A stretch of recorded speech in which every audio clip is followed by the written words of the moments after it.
Olá, bem-vindos ao curso de Hematologia Clínica. Em todos os concursos é muito comum a gente encontrar perguntas que englobem a hematologia clínica. É uma ciência bastante ampla, a gente vai estudar o hemograma, vamos estudar tipos sanguíneos, vamos estudar um pouco da imunohematologia. Mas na aula de hoje nós vamos fazer um estudo inicial, que é uma introdução ao estudo das anemias. Vamos lá? Bem, para estudar as anemias, a gente precisa então rever um exame super importante, que é o hemograma. Vejam que nesse trabalho, que está representado aqui, a gente observa que 529 pacientes foram estudados durante um único dia de trabalho.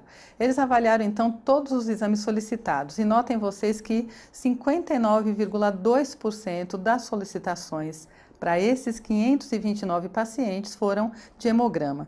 Então, o hemograma, ele é o exame complementar mais solicitado do ponto de vista de consulta médica ambulatorial, de emergência, pediatria, adulto, idoso, é um exame muito solicitado. Então, vejam o que compõe o hemograma. O hemograma, ele é composto pelo eritrograma e no eritrograma a gente vai avaliar a série vermelha. A gente avalia a série vermelha do ponto de vista da hematoscopia, mas hoje em dia com automação, a automação é muito importante para nos trazer o que a gente vai poder usar para classificar as anemias. Eu estou falando agora dos índices hematimétricos. Os índices mais frequentes, hemoglobina, hematócrito é um índice importantíssimo, a contagem total dos eritrócitos. Temos um índice bem importante que a gente vai falar muito na aula de hoje, que é o volume corpuscular médio. A gente ainda tem RDW, um índice bastante utilizado ultimamente, CHCM, concentração da hemoglobina, então quanto de hemoglobina tem dentro de um eritrócito. A gente ainda tem alguns outros índices, como por exemplo HDW, que é um índice bastante usado para ver o peso da hemoglobina no interior das hemácias. Então, alguns desses itens que durante o curso a gente vai voltar a falar neles, eles compõem o eritrograma. Já no leucograma, a gente poderá ver então o estudo dos leucócitos. No estudo dos leucócitos, a gente vai poder observar o número de leucócitos, então abrindo uma chave aqui, número de leucócitos, poderemos observar a forma, os núcleos dos leucócitos e os resultados eles são expressos normalmente, em números relativos e em números absolutos. Futuramente, em outras aulas desse curso, a gente vai estudar um pouco do leucograma. E a gente ainda tem a plaquetograma. O plaquetograma ele vai dar para a gente o número de plaquetas. Fundamental para a gente classificar, inclusive, se o paciente tem pouca plaqueta ou muita plaqueta, diagnóstico de dengue, que está sendo muito solicitado, diagnóstico de Zika, vírus, que pouco se sabe sobre o Zika, então a gente deve ficar um pouquinho de olho na plaqueta. A gente ainda pode ver o volume da plaqueta, se ela é macro ou microplaqueta, e a gente ainda pode observar um índice bastante novo, que é o PDW, que vai avaliar a variação do volume das plaquetas. Bom, falando do eritrograma propriamente dito, a gente tem que falar um pouquinho sobre a eritropoiese. E quando a gente fala da eritropoiese, vamos voltar aqui um pouquinho, a gente vai olhar então a organização celular da eritropoiese. Ou seja, como é que os eritrócitos, que estão aqui no finalzinho dessa figura, eles são produzidos, a partir de onde eles são produzidos. Então veja que nós temos aqui umas células que são células tronco, células pluripotentes. Essas células originarão as células progenitoras e essas células progenitoras a gente tem dois grandes grupos. Um grupo que é chamado de BFU, Burst Forming Unit, que faz de 11 a 12 divisões celulares. Não tem muita influência de um hormônio chamado eritropoetina, que já já a gente vai ver, um hormônio produzido no rim e que vai agir diretamente na divisão celular das hemácias. Mas é estimulada por uma interleucina que é chamada de interleucina 3, muito importante.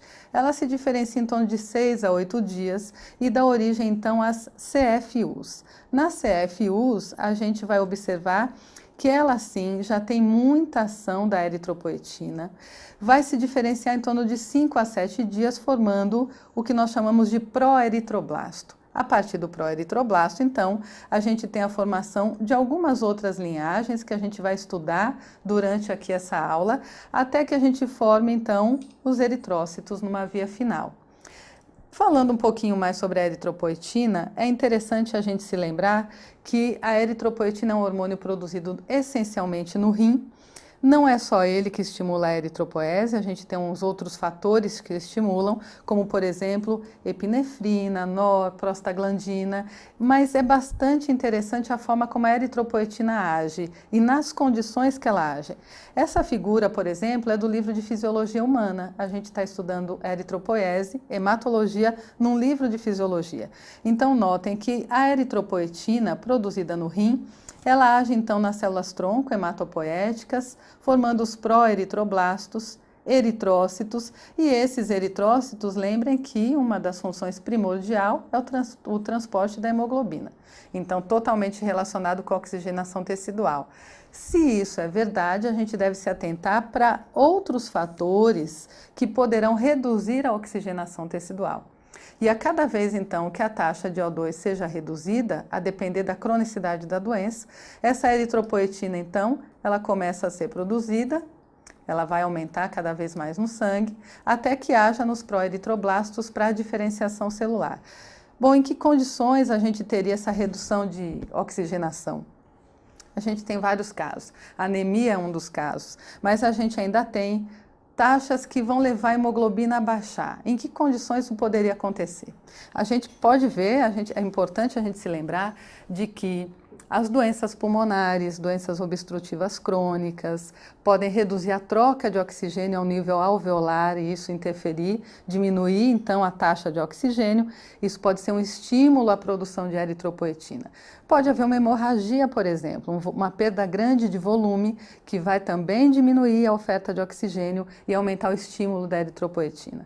A gente pode ter ainda uma insuficiência renal crônica, que poderá levar à anemia do doente renal crônico. Então vejam que alguns fatores influenciam na eritropoese, influenciam essencialmente na produção de eritropoetina. Não é só a eritropoetina, claro, que está envolvida na eritropoese. A gente não pode esquecer de alguns fatores nutricionais, vitamina B12, folato, ferro, propriamente dito, e a gente vai falar um pouquinho ainda mais sobre isso nas nossas aulas seguintes, né? Para a gente se aprofundar dos índices hematimétricos e para a gente ganhar um pouco dessa segurança para responder essas questões, é importante então que vocês tenham aí anotado e revisem antes da prova o que significa os principais índices. Eu sei que todo mundo está muito habituado com o hematócrito, então ele dá sempre a relação percentual de células vermelhas no plasma. O VCM, olha o nome, volume corpuscular médio. Então ele vai classificar para a gente a anemia se ela é macrocítica, normocítica ou microcítica. CHCM é um índice que vai falar da concentração da hemoglobina. Então, esse índice, ele pode ser muito útil para a gente, por exemplo, para ver se essa anemia tem muita cor ou pouca cor. Hipocrômica, hipercrômica ou normocrômica. E o RDW, um índice bastante interessante, ele vai medir a variação do volume dos eritrócitos. Então, imagine que numa curva gaussiana eu tenho aqui todo o número de eritrócitos pequenos, normais e eritrócitos grandes. Onde é que está o RDW? Exatamente na área abaixo da curva. A gente consegue então, através do RDW, medir um índice que a gente chama índice de anisocitose, ou seja, a diferença entre o tamanho dos eritrócitos. Às vezes ele aumenta primeiro, antes que a doença comece a aparecer. Então, o VCM, a gente vai usar muito o VCM na classificação morfológica das anemias e o CHCM vai classificar a anemia pela cor dos eritrócitos. Isso não é nenhuma novidade, a gente sabe o quê? O Introbi, há muito tempo, já classificou as anemias dessa forma. E olha que na época dele, a maioria dos índices eram manuais, derivados de fórmulas matemáticas. E hoje a gente tem a ação da automação, que ajuda muito a gente nesse sentido. O Introbi, então, ele classificou a anemia como anemia microcítica ou hipocrômica, normocítica e normocrômica, pois é, a gente tem anemias normocíticas e normocrômicas. Anemias, então, que não vão alterar o formato das hemácias nem a cor das hemácias. E anemia macrocítica. Se a gente notar bem nessa figura, e é por isso que eu trouxe a figura, eu sugiro que vocês olhem sempre ela antes de fazer as provas, olha só que quase não há diferença entre HB e HT. Então, eu tenho no primeiro grupo, que é no grupo A, Vejam aqui, hemoglobina de 8,9, hematócrito de 30.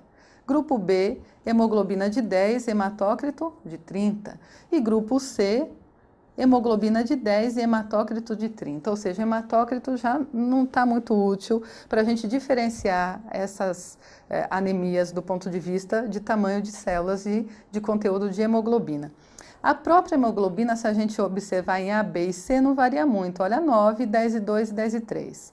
Entretanto, quando a gente olha o número de eritrócitos, veja em A, 4 milhões e 600, em B, 3 milhões e 500, e em E, 2 milhões e 300. Então, quando você relativiza esses valores, HB, HT com o número de eritrócitos, ou seja, a gente descobre VCM e CHCM de cada uma dessas condições, aí sim a gente consegue classificar a anemia.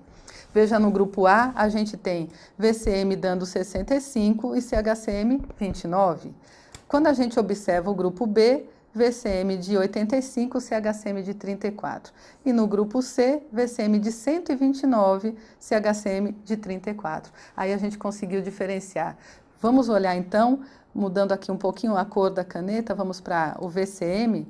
A gente consegue avaliar então aqui só o tamanho pelo tamanho das hemácias. Então vamos ver, no primeiro caso, no grupo A, VCM de 65, anemia microcítica. Então eu já sei que o VCM baixo, anemia microcítica.